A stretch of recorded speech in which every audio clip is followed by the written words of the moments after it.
ಮಾಡುವುದಕ್ಕೆ ನನಗೆ ಗೊತ್ತಿಲ್ವಾ? ನೋಡೋಣ, ಮಾತಾಡಿಸ್ತೇನೆ, ಆವಾಗ ಸಿಟ್ಟು ಬಿಡ್ತಾನೆ ನನ್ನ ಅಣ್ಣ. ನೋಡೋಣ. ಓಟಯ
ನಿನ್ನನ್ನು ಕಾಣಬೇಕು ಎಂಬ ಕಾರಣಕ್ಕಾಗಿ ಓಡೋಡಿ ಬಂದವನಾಗಿದ್ದೇನೆ.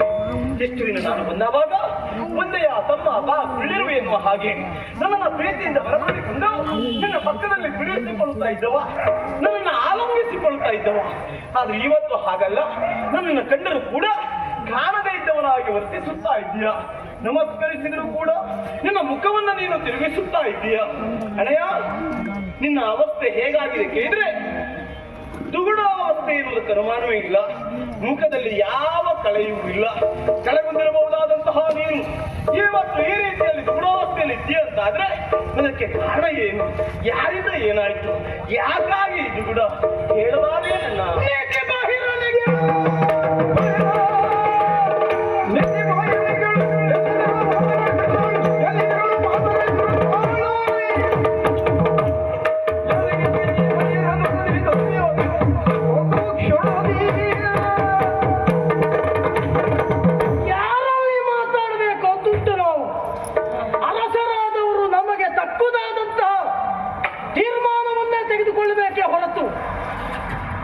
ನಮ್ಮಿಂದ ಹೊರತುಪಡಿಸಿ ನಮ್ಮದಾದಂತಹ ನ್ಯಾಯ ತೀರ್ಮಾನಕ್ಕೆ ವಿರುದ್ಧವಾಗಿ ನಡೆಯುವವರ ಕುರಿತಾಗಿ ನಾವು ಲಕ್ಷ್ಯ ಕೊಡಲು ಬಾರದು.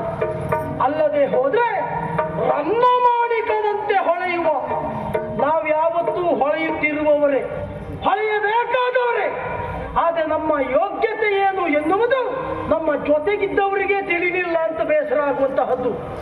ಸಭೆ ಎನ್ನುವುದು ಪ್ರಾರಂಭವಾಗಿ ಹೊತ್ತೆಷ್ಟಾಯಿತು ಅಲ್ಲ, ಸಭೆಯಲ್ಲಿ ಯುವರಾಜ ಪೀಠ ಬರಿದಾಗಿದ್ದು ಕಾಲ ಎಷ್ಟು ಕಳೆಯಿತು ಎನ್ನುವುದರ ಕಲ್ಪನೆಯೂ ಇಲ್ಲದೆ ತಮ್ಮಷ್ಟಕ್ಕೆ ವ್ಯವಹರಿಸುವವರಿಗೆ ಬಲಭದ್ರನ ಸಭೆಯಲ್ಲಿ ಎಲ್ಲಿನಿತು ಅವಕಾಶವಿಲ್ಲ. ಮರ್ಯಾದೆ ಉಂಟು ಅಂತಿದ್ರೆ ಮುಖ ತಿರ್ಸ್ಕೊಂಡು ಹೋಗ್ತಾ ಇತ್ತು. ಇದು ಪ್ರಸಂಗ ಬಿಗು ಉಂಟು ಇವತ್ತು. ಅದು ಅಷ್ಟು ಸುಲಭದಲ್ಲ, ಮುಗಿಯುವಂತದ್ದಲ್ಲ. ನೋಡೋಣ, ಸಿಟ್ಟು ಬಂದಿದೆ. ಆದ್ರೆ ಪೂರ್ಣ ಯಾಕೆ ಅಂತ ಗೊತ್ತಾಗ ಸ್ವಲ್ಪ ಸ್ವಲ್ಪ ನಮಗೇನು ಗೊತ್ತು. ಆದ್ರೂ ನೋಡೋಣ, ಕೇಳೋಣ. ಓ ಅಣ್ಣಯ್ಯ, ಕೋಪ ಯಾರ ಮೇಲೆ ಇದು ಕೋಪ?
ಯಾಕೆ ಯಾರ ಮೇಲೆ ಅಂತ ಗೊತ್ತಾಗಿಲ್ಲ.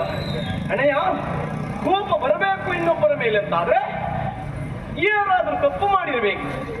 ನಮ್ಮ ಈ ದ್ವಾರಕೆಯಲ್ಲಿ ಯಾರೂ ಕೂಡ ನಿನ್ನ ನೇಮವನ್ನ ಮೀರಿ ನಡೆಯಬಹುದಾದಂತಹ ಒಂದು ಧೈರ್ಯ ಯಾರೂ ತೋರಿಸುವುದಿಲ್ಲ. ಅಂತಾದ್ರಲ್ಲಿ ನೀನಿವ ಇವತ್ತು ಈ ರೀತಿಯಾಗಿ ಕುಪಿತನಾಗಿದ್ದೆ ಅಂತ ಆದ್ರೆ ಅಣ್ಣಯ್ಯ ಹೇಳಿಕ್ಕಾಗ್ತದೆ ಕೆಲವೊಂದೊಂದು ಸಂದರ್ಭ ಯಾರು ಹೇಗೆ ವರ್ತಿಸ್ತಾರೆ ಅಂತ. ಯಾರಾದ್ರೂ ಇನ್ನು ಮಾತನ್ನು ಮೀರಿ ವರ್ತಿಸಿದ್ದೆ ಅವರು ಅಂತಾದ್ರೆ ಅದು ಹೇಳು, ನನ್ನಲ್ಲ ಹೇಳು. ಅವರ ರಟ್ಟೆಯನ್ನು ಹಿಡಿದು ನಾನು ಪ್ರಶ್ನೆ ಮಾಡ್ತೇನೆ. ಅದನ್ನು ಬಿಟ್ಟು ಯಾವ ವ್ಯಕ್ತಿಗೂ ಸಿಟ್ಟೆನ್ನುವುದು ಭೂಷಣ ಅಲ್ಲ. ಎಂತಹ ಪ್ರಸಂಗ ಬಂದರೂ ಕೂಡ, ಏನೇ ತೊಂದರೆ ಆದರೂ ಕೂಡ ಅಲ್ಲಿ ತಾಳ್ಮೆ ಎನ್ನುವುದು ಪ್ರಾಮುಖ್ಯ. ತಾಳಿದವರು ಬಾಳಿಯಾನು. ಆದ್ರಿಂದ ಅಣ್ಣಯ್ಯ ಸಿಟ್ಟು ಬಿಡು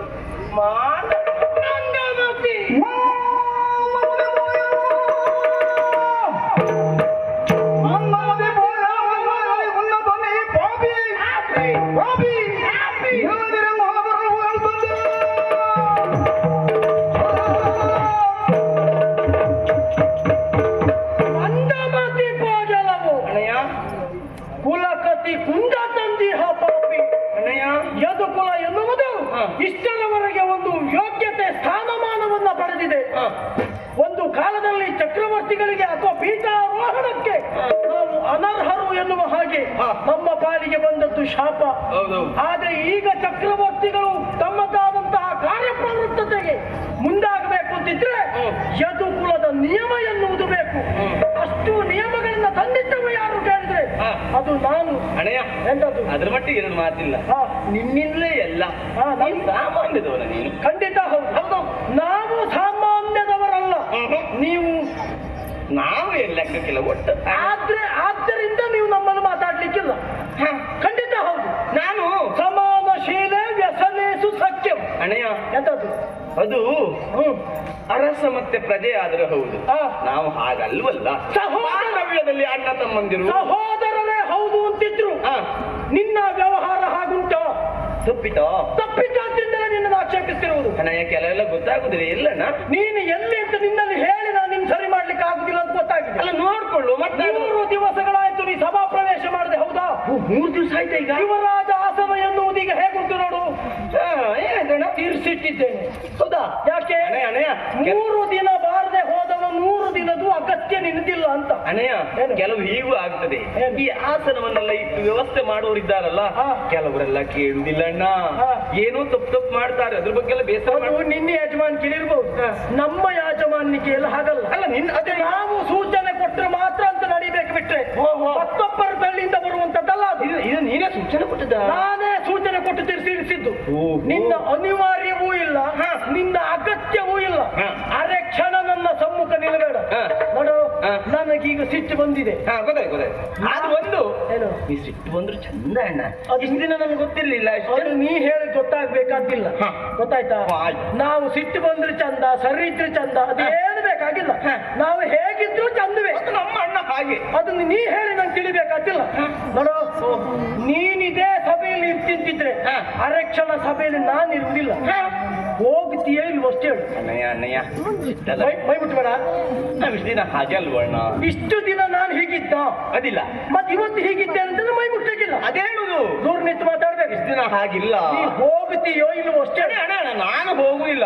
ನಾನು ಹೋದ್ರು ಕೂಡ ನೀ ಹೋದಲ್ಲೇ ನಾನಿರು. ನಿನ್ ಜೊತೆಯಲ್ಲೇ ಇರುದು ನಾನು. ನೀನು ನಿನ್ ಜೊತೆಯಲ್ಲೇ ನಾನಿರು. ನೀ ಎಲ್ಲಿ ಬೇಕಾದ್ರೂ ಹೋಗುವಲ್ಲಿ ನಾ ಬರ್ತೇನೆ. ಬೆನ್ನಿಗೆ ಬೇತಾಳವನ್ನು ಕಟ್ಟಿಕೊಂಡು ತಿರುಗುವ ಅಭ್ಯಾಸ ನಿಮ್ಮ ಅಣ್ಣಿಗಿಲ್ಲ. ಅಣ್ಣಯ್ಯ ಎಂತಿಲ್ಲ.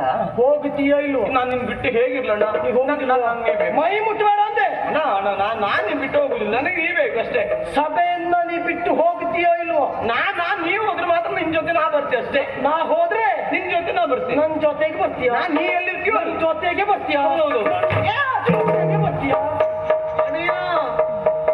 ಎಡಗಾಲಿನಿಂದ ಜಾಡಿಸಿದ್ದೇನೆ. ಬಲಗಾಲ್ ಪೆಟ್ಟಾಯ್ತಾ? ಹೌದಾ? ಏನಾಯ್ತಣ್ಣ? ಹೌದು, ಬಲಗಾಲ್ ಪೆಟ್ಟಾಗಿದೆ, ಕೊಳ್ತು ಹೋಗಿದೆ. ಹೌದೌದು. ಹೀಗೆ ನೋಡ್ತೀಯಾ? ಎಡಗಾಲಿನಿಂದಲೇ ತುಳಿದಿದ್ದೇನೆ. ಯಾಕೆ ಗೊತ್ತಾ? ಇರುವುದರಲ್ಲಿ ಸ್ವಲ್ಪ ಹೀನ ಅಂತ. ಆಗ ಆದ್ರಿಂದ ಆದ್ರೂ ಬುದ್ಧಿ ಸಂತಾನ ನಿನಗೆ ಬೆಳೀಲಿ ಎನ್ನುವ ಉದ್ದೇಶದಿಂದ ನನ್ನ ಸಭೆಯಲ್ಲಿ ಅರಕ್ಷಣ ನೀನು ಇರಕೂಡದು. ಏನೋ ನಮ್ಮ ಅಪ್ಪನ ಮಗ ಅನ್ನುವ ಕಾರಣಕ್ಕೆ ಬಿಟ್ಟಿದ್ದೇನಷ್ಟೇ. ಅರಕ್ಷಣ ನಿಲ್ಲಿಕ್ಕಿಲ್ಲ.